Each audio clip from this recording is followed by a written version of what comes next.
네, 안녕하십니까. 오늘은 4월 25일 월요일 성 마르코 복음사가 주일입니다. 네, 마르코 복음사가 주일입니다. 그래서 요한 마르코와 또 마르코 복음사가 두 사람을 기념하는 것이죠. 왜 그런가? 이따가 설명하겠습니다. 오늘 독서는 마르코에 관한 내용이 나온다고 베드로 1서 5장입니다. 베드로 1서 5장. 그래서 베드로일서 5장에 여기 나의 아들 마르코가 이렇게 나오니까 베드로일서를 한 것 같아요. 네. 시편은 89편. 네. 그다음에 마르코 복음 16장 맨 끝에 제일 중요한 게 온 세상 만민의 구원을 위한 것입니다. 마르코 복음사가는 너희는 온 세상으로 가서 너희는 온 세상에 가서 모든 피조물에게 복음을 선포하라는 내용입니다. 자, 그러면 본문을 보시겠습니다. 본문을 보시기 전에 주애부터 하겠습니다. 주애부터 시간이 좀 걸리겠습니다. 자, 뭐 복습하는 거예요. 다시 한번 마르코 1서의 주애와 베드로 1서의 주애와 마르코 복음서 전체 주애를 보겠습니다. 독서와 복음의 내용은 오늘은 이제 마르코 복음사가 축일이기 때문에 보시겠습니다. 주애 보시겠습니다. 베드로 1서는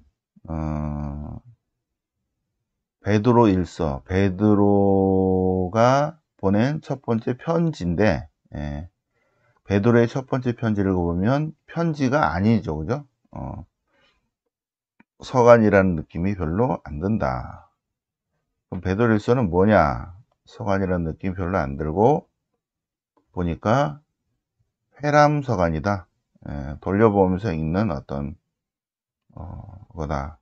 주로, 일반적인 고난의 문제에 관해서 쓰고 있다. 주제가 뭔가? 주제는 첫째 목적은 신자들을 격려하는 것이고 하나님의 은총을 증언하는 것이다.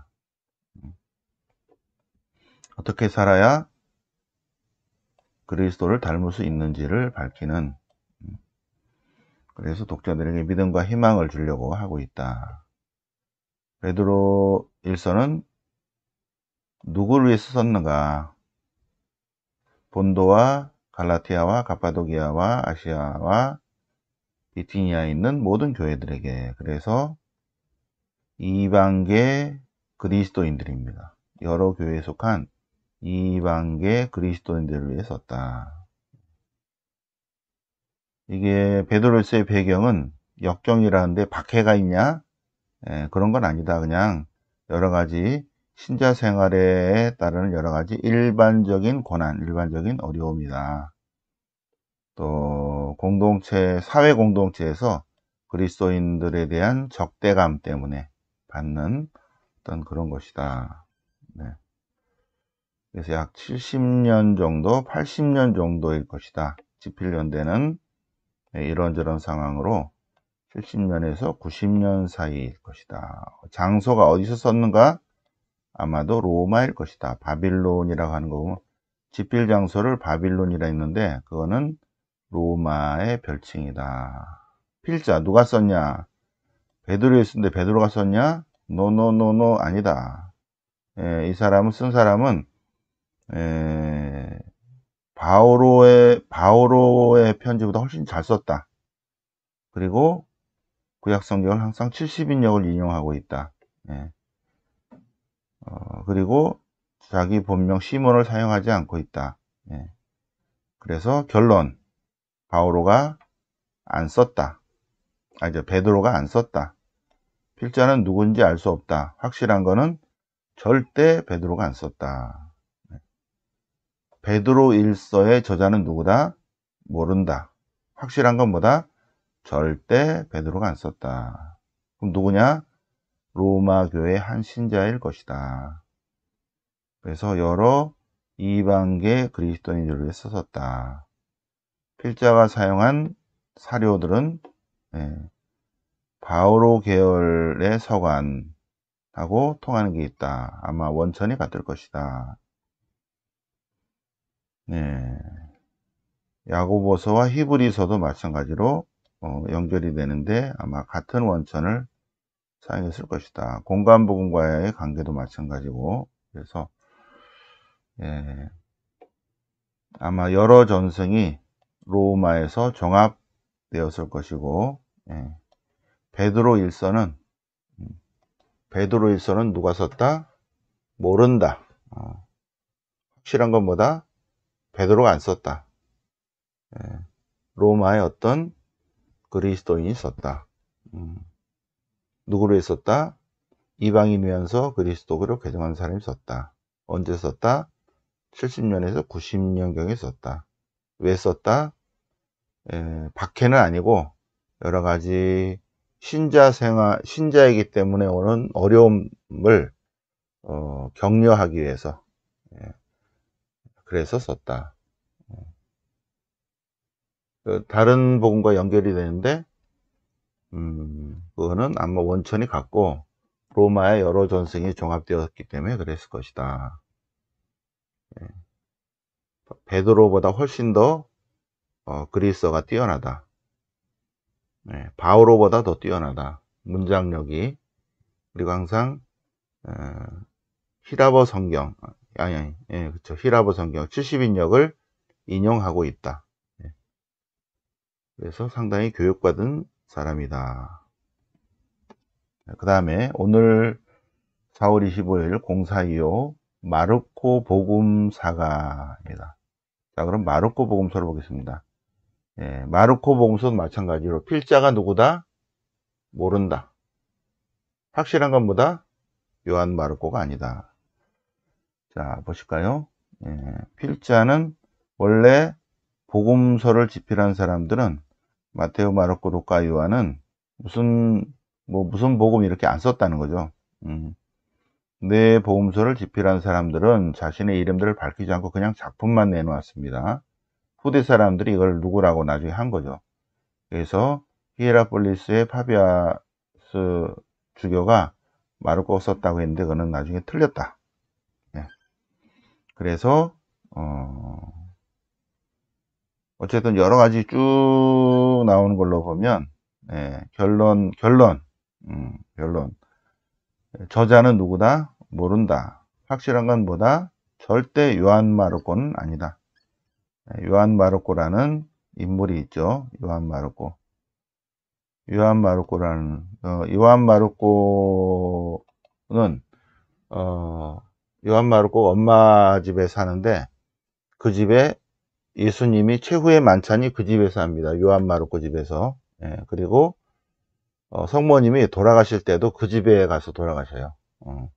그리고 오순절 성령 강림일 때 모여서 기도한 집이 요한 마르코 집입니다. 요한 마르코 엄마 집이죠. 요한 마르코 엄마 집은 예수님께서 최후의 만찬한 방, 그리고 오순절 성령 강림의 방, 그리고 성모님이 돌아가신 집, 이렇게 서로 겹칩니다. 요한 마르코. 그 요한 마르코가 마르코복음을 썼나? 그렇지 않다. 절대 그 요한 마르코가 아니다. 여러 가지 근거에서 아니다. 그러면 누가 썼다? 복음사가는 외국 문물을 익힌 유다인인데 그리스도교로 개종한 사람입니다. 그래서 결론적으로 요한 마르코는 절대 아니고 유다계 그리스도인이다. 그리고 외국에 사신다.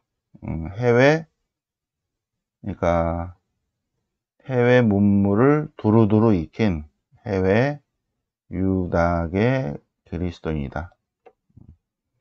오늘 복음에서처럼 이방인이 축복받을 것이다.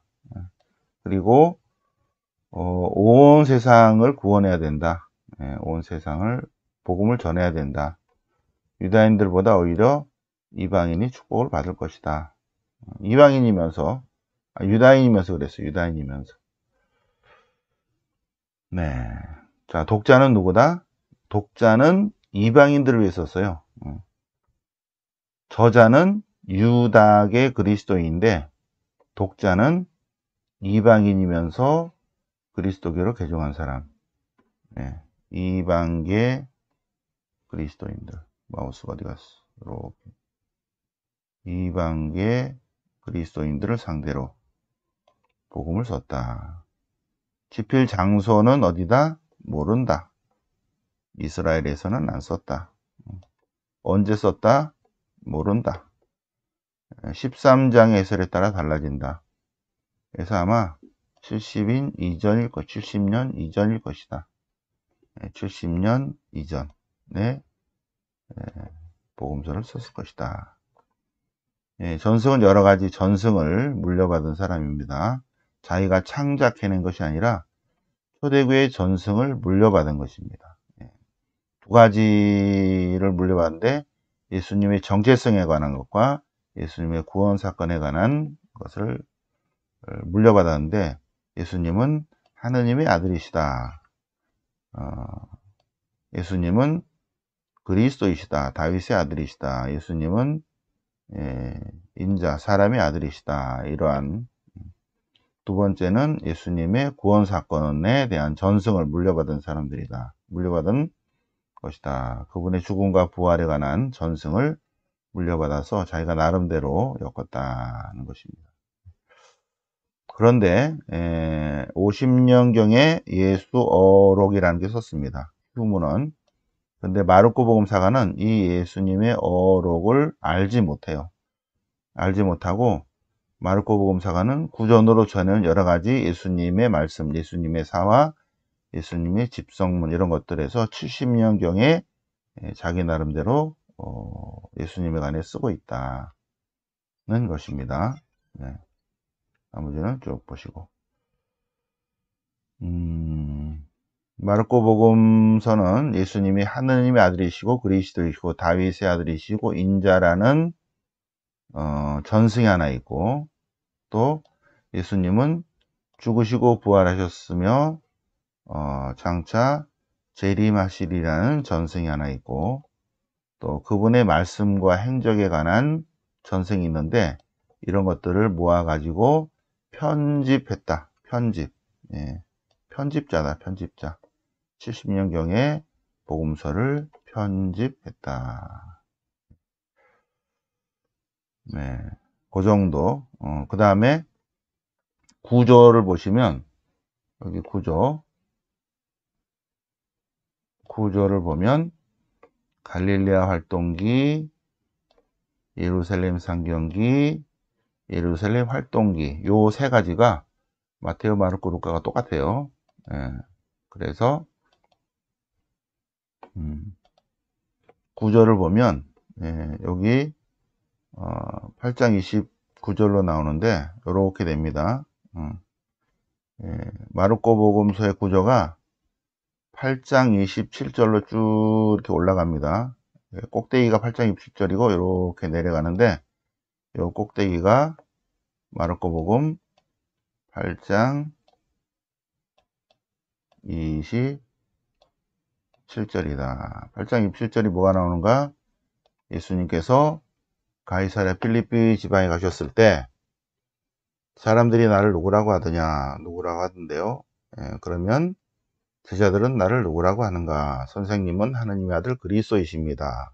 그럴 때 예수님께서 8장 27절에 신앙 고백을 하게 하고 순환과 벌이던 첫 번째, 순환과 된 두 번째고, 순환과 세 번째고, 순환, 죽으심, 묻히심, 부활하심 요런 건데 갈릴레아 활동기, 예루살렘 상경기, 예루살렘 활동기 요 구조가 8장 27절 요 구조가 마르코의 구조인데 그대로 마테오도 똑같고 루카도 똑같다. 그래서 마테오, 마르코, 루카를 공관복음이라고 한다. 공관복음. 공관복음은 마르코복음 8장 27절의 구절을 그대로 따르는 것이다. 말씀드렸었죠? 네. 자, 마르코복음 8장 27절. 나머지는 그냥 자료 올려놓을 테니까 참고하시기 바랍니다. 네. 자, 그러면 베드로 1서 5장 내용을 보시면 지도자들의 임무. 정말 지도자들은 사리사욕에 빠져서는 안 돼. 부정한 이익을 절대 탐내서는 안 된다. 사사로운 이익을 추구해서는 안 되죠. 지도자라 하면 그런 사람은 지도자의 자격이 없습니다.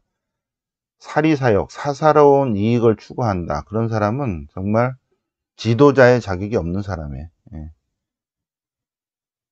지도자의 자격이 없어요. 그런 사람은 정말 자, 겸손과 끼어있음. 자, 겸손의 옷을 입고 겸손한 이들이 은총을 베풀고 자기 자신을 낮춰야 한다. 그리고 정신을 차리고 깨어있어야 한다. 중요한 거는 마르코가 나온다는 거예요. 요한 마르코. 나의 아들 마르코가. 그런데 베드로일서